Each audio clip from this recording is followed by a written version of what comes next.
What is up, you guys? Marty McFly coming at you, bringing you guys the merch. Just got back from a wonderful trip to Pittsburgh, Pennsylvania. One of my favorite cities in the United States. It's just a great city. Not only is it just a great sports town, but the people there, everything about it, I just genuinely love. Now, granted, the weather can always be brutal over there. It is a super rainy city, and the winters are insanity. I mean, you have Lake Erie not too far away from there, but I love this city. It is also a great food town, but even better, it is a great heavy metal town. There is an insane amount of heavy metal venues and bars where bands go play from all over the world, and they end up in Pittsburgh. There's a lot of places they play at. Not to mention, you have some older venues that are no longer in service, but you had places like the Electric Banana from many moons ago, which is now closed, and I think they ended up switching out to another venue after that. But it's just a great town. And one of my closest and best friends just got married. Congratulations, Mackenzie. We're super, super happy for you. We love Adam. The dude is just such a great guy. I had a wonderful time meeting him, and apparently he is a huge metalhead. So the first thing, of course, we talked about was heavy music, and of course the Steelers and the Pens and everything else, and of course the Pirates when they're good or when they're bad. But great people, great town. Let's get into it. I'll take you guys on a little trip with me.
are back from Pittsburgh, and let's just show you what I picked up.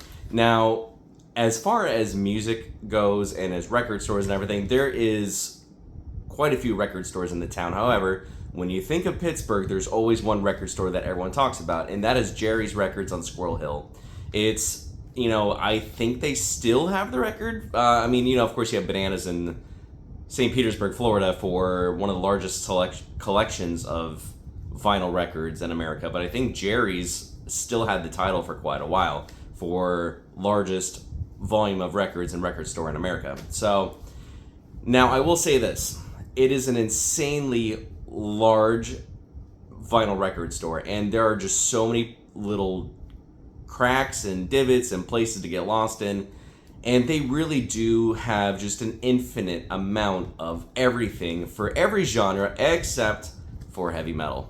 And, I've talked to them before about this because every time I've been in there, their metal section is always picked out. They usually have a couple Black Sabbath records, a couple Crocus albums, and they'll put Led Zeppelin in the metal section and call it metal and whatever. And anytime I've been there though, I would say their metal selection is always picked over and there's nothing for me to get. However, if you like any other genre, if you want opera, classical, if you want blues, if you want Christmas music, they have everything under the sun for you except for heavy metal. I say this because I still love going in there and it's just a great store. However, if you go to the other side, so when you get up to the front, go up to the old creaky stairs, on the left is the main store, on the right is this modern shop. You go over to the modern shop, that's where they have a lot of movies, VHS, Blu-ray, 4K, all this stuff, and then tucked away in the corner is all the CDs. And spread throughout this whole side of the shop is all CDs. That is where the heavy metal shines. And I'm just so excited to share this record with you guys. This is probably, I've been looking for this album for a long time. And I've seen it on eBay, and it's an exorbitantly overpriced because of, I don't know what Roadrunner's problem is. I don't know the drama llama behind this album and why there aren't more copies, why there aren't more vinyl copies, why there aren't more CD copies. But I knew from the second I saw the spine, I said, oh my God, my chase has finally come to an end. And I say this because the metal section for CDs was massive. One of the best used heavy metal CD selections I've ever seen in my entire life. And I would say this rivals any of the exchanges. If you know the exchange, it's a big chain in Pennsylvania, Ohio, and the Midwest for CDs, used media, vinyl, whatever. This rivaled that. This rivaled, I would say, the closest. Maybe Park Avenue CDs in Orlando and maybe Clearwater Music in Clearwater. But this is seriously one of the best used metal CD selections I've ever seen in my life at Jerry's Records. And I found my holy grail. Frozen in Time, Obituary. Easily my top 3 favorite Obituary albums of all time, if not top 2.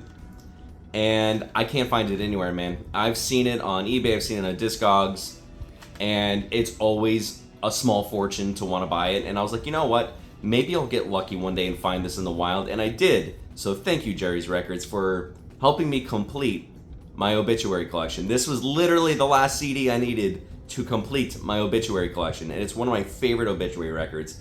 Now, this album is probably so popular and a little bit more expensive because of the very first track, Redneck Stomp. If you've ever seen Obituary, one of my favorite Floridian death metal swamp redneck bands. No, just kidding. No, these guys are they're super nice, just phenomenal musicians. They've been doing it for such a long time. They've taken care of themselves. God, I love this band. Tardy Brothers. Their Tardy Brothers album's incredible. But their lead singer, after all this time, he still sounds great live. I've never had a bad show from this band. But if you've ever seen them live, they always open with Redneck Stomp. And it's one of everybody's favorite Obituary songs. It's just a phenomenal track. But anyway, one of my favorite Floridian bands, one of my favorite Floridian death metal bands, one of my favorite death metal bands. And I finally have the last album to complete the collection, so thank you, Jerry's Records. That was a lot to say how much I love this record, but bear with me. Now this, I could have sworn I had a copy of it, but I don't see it. Now, my brother burned me a copy of this when I was a kid, and it's one of my favorite Iced Earth records. Speaking of Tampa metal bands, Something Wicked This Way Comes. One of my favorite Iced Earth albums.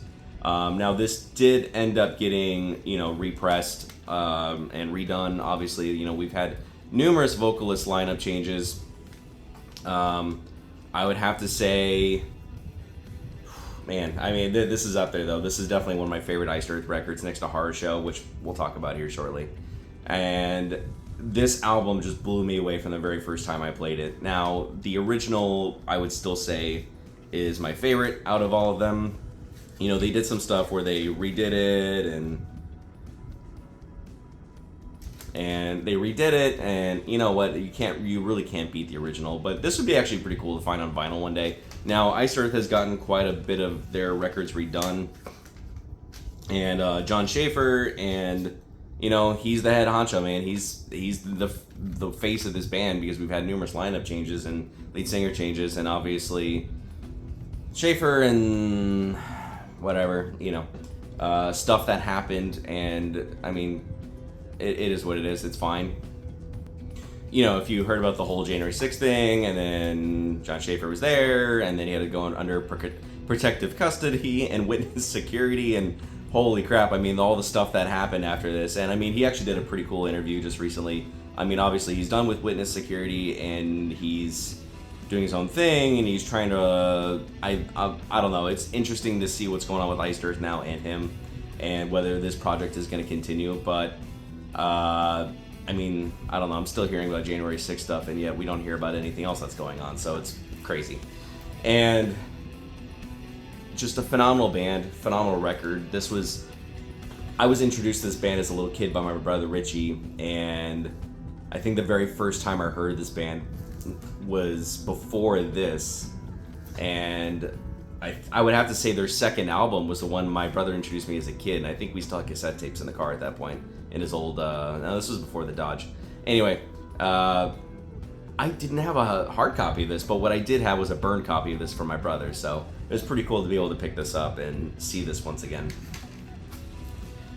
Now, speaking of Century Media, speaking of John Schaefer, and this band caught me completely by surprise. Now, if you're not familiar with them, I mean, this record came out in 2021, but relatively newer band. They really do encompass a lot of aspects of heavy metal altogether, but I would say, like, if you're gonna mix, like, a little bit of Iced Earth with, like, Halloween and maybe a little bit of, like, thrash all together, you end up with this, which is Witherfall. Curse of Autumn, phenomenal album, great band, and I can't wait to see what, the rest of my collection, at least for this, because I have this, and I have the album that just came out, or that came out adjacent to this one. But I love to see where this band goes and what things are going on. We haven't had a new record in a except for the most recent one, but it was pretty cool to see this for like $8 at Jerry's Records in Pittsburgh. And like I said, it's a phenomenal album. And like I said, like when I was in the shop, I mean, I was shocked the amount of stuff. Just bands, a lot of Century Media, a lot of Napalm Records, a lot of Roadrunner. It looked like some guy just did a dump of all of his massive metal collection for the last 40 years. And I was super, super happy to be able to pick that up.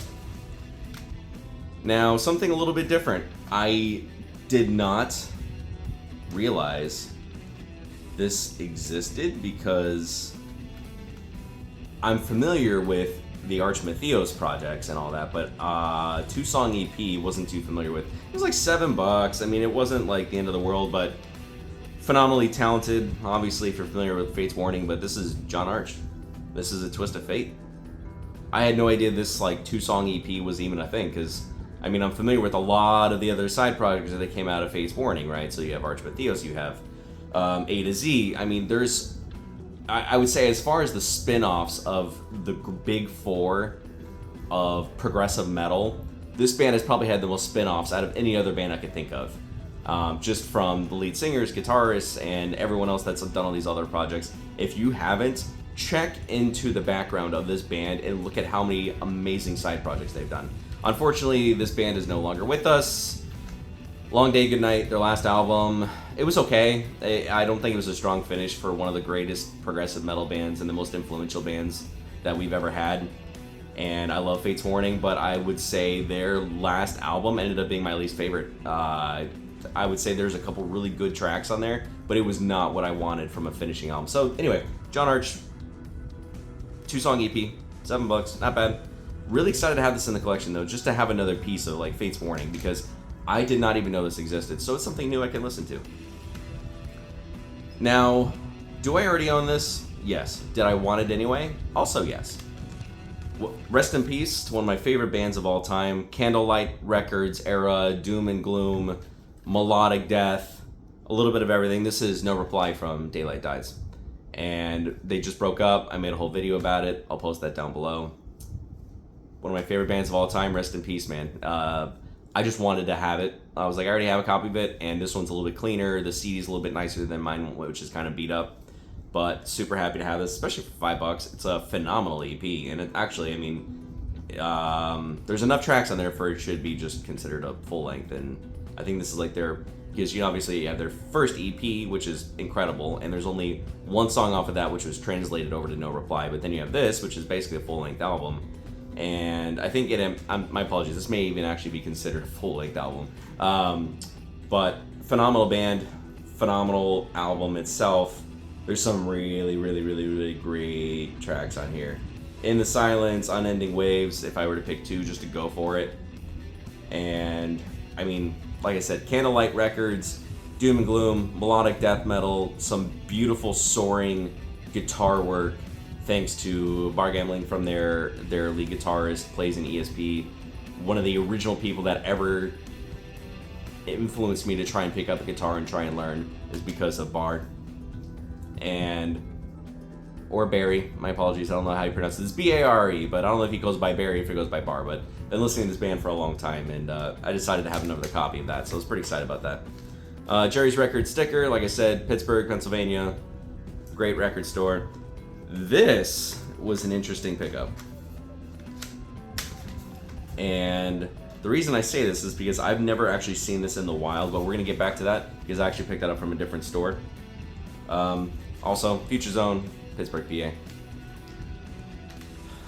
This is another one. My brother burned me when I was a kid, and this may have been my introduction to Fate's Warning, but it's one of my favorite Fate's Warnings albums, even though it's much later. And this was my introduction though, because I was still a little kid when this came out. And I mean, Metal Blade Records, obviously, this is Metal Blade Records royalty as far as bands goes. Fate's Warning, X, FWX. I know this is much later in their career, but it is still one of my favorite Fates albums of all time. Super talented band, one of my favorite prog metal, but also one of my favorite bands of all time. Metal Blade royalty. You really can't go wrong with this album. Even if you were just really like, where do I start with Fate's Warning? I mean, you could go anywhere, right? I mean, you could go way, way, way back to the very beginning, and I think you would do just fine. You could also start with this, right in the middle, well, toward the end. You know, obviously, this is the 10th record, but start here and then work your way backwards or forwards, and you're still going to have a great time. But this was my introduction. The very first track my brother ever played for me was Left Here, and I had never heard anything like that before in my life. Just this super weird, interesting kind of acoustic country type of guitar lick that actually just keeps on building up into the final beginning of the actual song. Totally blew me away, and I've loved this band ever since. So $5 for FWX, that's a freaking steal. Now, death metal royalty. Shoot, man, this came off of Pavement Music. They don't even exist anymore. Death metal royalty, they had a couple of their albums. They did not have the OGest of the OGs, but anyone who knows American death metal knows this band. They're still going strong, still kicking ass after all these years. Malevolent Creation. Wow.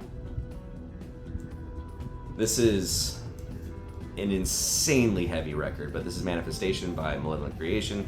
Insanely heavy album. A good place to start. I mean, I think if you're going to go start with this band, start with the OGs, to start with the first couple, and then you can work your way up to this. I mean, this era of Malevolent is freaking nasty. There's brutal heavy, but some great guitar licks, some great riffs that get stuck in your head for days. Vocals are insanely good. I mean, as far as death metal vocals go, they're strong. They don't sound, They don't sound like super overcuffed on the mic. He actually enunciates. You can actually understand what he's saying. So I would say overall it's a great album. But 16 freaking tracks, man, plus 4 live tracks.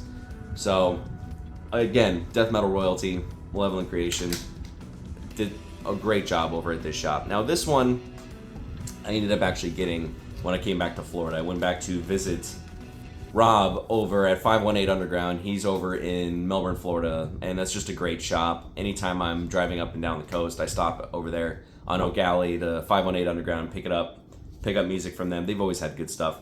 Now this one is interesting because I've never actually seen this EP in the wild by this band, but technical, like a little bit of like technical melodic, metallic hardcore, but this is Thought of Redemption, Somber Skies. 5-song EP, or 6-song EP. The reason this album was important because growing up, we would have to travel, but there was a venue called Melbourne JC's, and we'd have to travel from quite a while away to go see bands there. But Melbourne JC's, this tiny little garage with no air conditioning, played so many great bands growing up. I mean, we had Dr. Acula, we had Evergreen Terrace, we had Catalepsy, we had just an insanely, Bravo Armada, obviously, an insanely amount of good acts that came all over the country on their small tours, and they'd still play in Melbourne. No air conditioning, shit peeling off the walls, the ceilings falling apart, and infinite hours of good times. And the reason I picked this up is because this band sounds so much like what the bands we were listening to in those days that were starting to come up. So for us, we had bands like Evereth, we had Bravo Armada, obviously, and then, when I think of a Fool's Conspiracy and what they were able to do, for the longest time, they didn't have a lead singer. Their drummer used to do all the screams and the cleans. And then they got a lead singer who did cleans. And I would say this band reminds me of that era, the 05, 06 era of metallic hardcore and what those bands were playing at this time. That's why this was so important to me. So that is kind of like the bulk of what I got from that trip. However, I did pick up 2 records. And one of them I actually got from Tone and Vendor in St. Augustine, and the other one I finally got in the mail after a much long delay. Now, this band, rising from the ashes of Secret and Whisper, is Freddy Krueger. And this band originally is from Canada, and there was a band that came out before this that was significantly less metal, but I would say a little bit more... I would say when I was thinking of like Secret and Whisper was definitely way more melodic, a little bit more high-pitched falsetto voice with like more soothing riffs. But if you look at like The Great White Whale, their very first record, I mean, they were definitely like melodic post-hardcore, a little bit of Under Oath influence, and a lot of bands that were really starting to spike up around that time. And just these really beautiful falsetto soaring voices, vocals that would go over the heavy riffs. And he did scream a little bit on the first record. But then after Secret and Whisper finished The Great White Whale, they came out with their second album. And it was way more melodic, way more blues and jazz, mixed with a little bit of that post-hardcore, a little bit of like emo, AFI, all of that stuff mixed in together, and a little bit of metalcore all at the same time. And I think they really created something beautiful. It was also very proggy, if you go back into that. Not as much as like, Dream Theater musical masturbation thing with the random just notes that go all over the place. But no, I would say it was way more progressive because not every track was ABAB format, standard issue, whatever. No, a lot of their tracks just kind of went all over the place. And one of my favorite songs by this band is Anchors. But I originally found out about them because they ended up doing an acoustic version of Anchors for their record label, Sampler. This came out in 08, 09 area. And that's how I got introduced to this band. Well, this band broke up, and half the band went on to form these guys, Freddy Krueger, which is the exact opposite. Heavy screams, amazing riffs, great guitar work, insanely good, I could do better than that, just insanely wonderful and well-written melodies, choruses, midsections. I mean, this band is just so unbelievably talented, and wow. I mean, I hadn't heard a lot of bands be able to do with songs what these guys did, because again, you have your ABAB format, right? You have your midsection, you have your chorus, you have your verses and everything. But then there's like 4 tracks on here that don't follow anything, and the melodies just keep getting better, better, and better, almost to the point where you're like, I want you to repeat that melody again because of how good it is. But wow, insanely good band, insanely good. Oh, I could do better than that. Just insanely talented band, amazing vocals, amazing choruses, great guitar riffs, great guitar like leads, and it fits up to the name of Shreddy Krueger. And I think this band deserves more love. Now, you can actually get this record pretty cheap still, and I almost feel bad because it's only $12, but it's worth every penny. If you have $12 in your wallet, go find this and go buy it. Now, my favorite track on the album's got to be Iceland, and the reason I say it is because it's got my favorite chorus on the album, my favorite melody, and it's not your standard ABAB format track. It really does take you on a long journey. It's a phenomenal track, phenomenal album. Really, really happy I found a copy of this at Tone and Vendor in St. Augustine. Shout out to those guys over there. Now, this album came out quite a bit earlier. One of my favorite bands, especially in the last 20 years. And these guys are they're just wonderful people to be with. I've met them several times. Anytime they've played in Florida, I've traveled long to go see them.